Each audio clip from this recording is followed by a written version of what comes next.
This room is fixed. Ready. Okay. Every time we start on a video, it's a bedtime. Good. Are we really happy? Okay, right. There is no hum. Who cares? In this goddamn Coke bottle. Okay, Someone's got bad karma. It's not me. It's not me. All right. Okay. Bedtime stories, there seemed to be very little hype with the release of this. It's sort of like a quiet bedtime story release. Mm-hmm. Why? Because I would just like people to concentrate on the music and not, do 20 minute interviews and be on the cover of every magazine, because then people just inevitably get caught up in what I'm saying and not what I'm saying in the interview and not. I would like the music to speak for itself.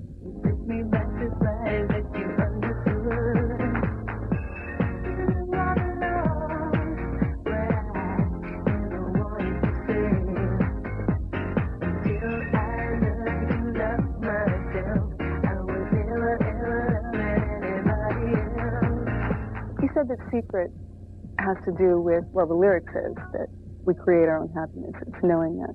Who let you in on that secret? I think that I've been, all along, all through my life, I have been informed by various people of that very same principle, but I think you don't really accept it into your life and apply it till you're ready to hear it. So I think I've been hearing it all along from various people that have inspired me, various philosophers and writers, singers, poets. But I think maybe it wasn't until this point in my life where I could really say, you know what, that makes a lot of sense. It opens up another can of worms when you find that out and take responsibility for it, because then you have to really look at what things you do that don't make you happy. Yeah, and you have to stop blaming other people for everything, or stop holding other people responsible. You have to be much more independent in your thinking, and you have to make sure that what you do is what you want to do.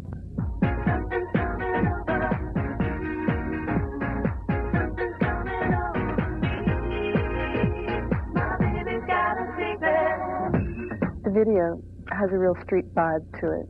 There's a sense of spontaneity, a kind of a close-knit family, a simple sensibility of just good music happening and hanging out together. Do you miss that? Because I'm sure that you had that sense in New York in the early 80s that you were part of that street scene, but because of your fame. I do miss it, yeah.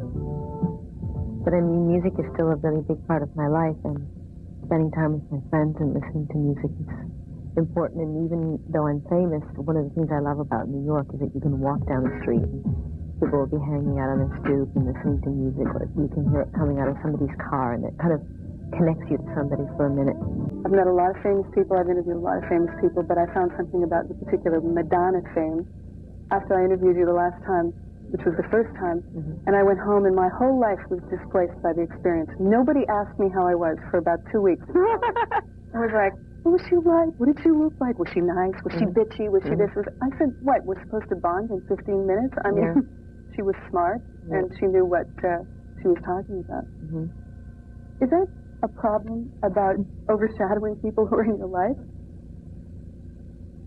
Yeah, to a certain extent. I mean, I find that when I work with people on certain projects, that all of a sudden that project that they work with me on sort of takes precedence over anything they've ever done in their life. And, I think they sort of look forward to doing other things without me so that they can, reassure themselves that they mattered before they met me. Yeah. You ever wonder what might have happened if we'd met someplace else? Come here. One of my dear friends. One of the girls, David Letterman, said, I could be wrong, but I think Madonna is just trying to shock us. And I was thinking, did you get shocked by the reaction and bashing that happened with the sex book? Were you actually shocked by the reaction? Yeah. Yes, I was. You didn't see it coming.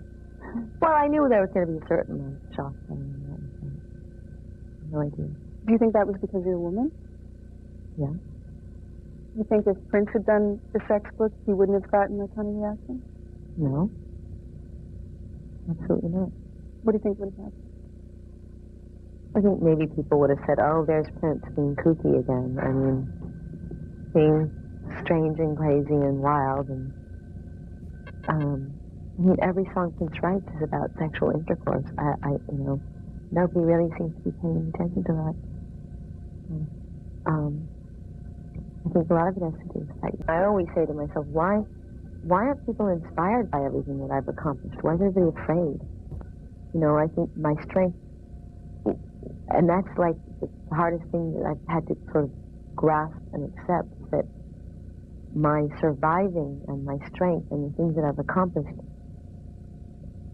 isn't inspirational to other people. It's frightening, I think. And I think it's because so many people are so afraid to have a point of view, to strike out on their own and to try and realize one of their dreams and to see someone else doing it. We're living in an age and a society now where that is almost looked at as a weakness, something to be ashamed of. Will we ever see choreography in the video again? Music, dancing? It's possible. It's just that I got so sick of all the videos everybody's making where there's like the troupe of dancers and a singer standing in front of it and everybody was moving in unison. I thought, this is so boring. Everyone's doing the same things. So I wanted to get away from all of that. But yeah, I could see doing something like that. Actually, because now not so many people are doing it, so it's something different. You will definitely always go against the grain, won't you? Well, I will always take the road less traveled by.